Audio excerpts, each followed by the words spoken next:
जंगली शेरों ने मिलकर एक गधे का शिकार किया, लेकिन उनमें से एक शेर ने कहा, इसे मारो मत, मेरे पास इसको लेकर एक बेहतरीन योजना है।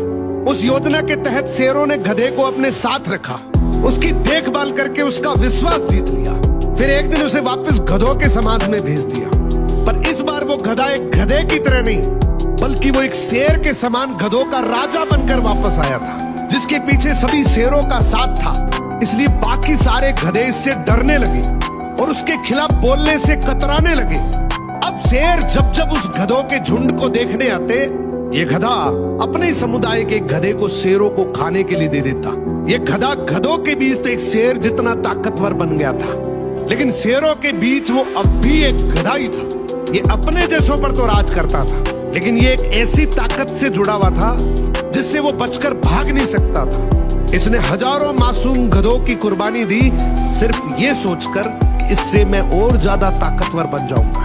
एक दिन ऐसा आया कि सभी गधों ने एकजुट होकर उसका विरोध किया और ये ठान लिया कि इस बार शेर जब भी शिकार करने के लिए आएंगे तो हम में से कोई नहीं जाएगा, चाहे उसका परिणाम कुछ भी हो।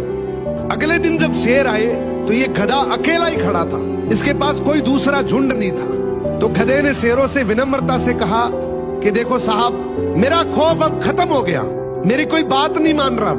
तो शेरों ने डिसाइड किया कि चलो अब तू किसी काम का नहीं है तो तू ही साथ चल ले, आज का हमारा भोजन तू ही बनेगा। इस तरीके से आखिर में इस गधे का भी शिकार हो गया। हर समाज के अंदर एक ऐसा गधा जरूर होता है जो अपने लालच के लिए, अपनी ताकत बढ़ाने के लिए अपने ही समाज को दांव पर लगा देता है।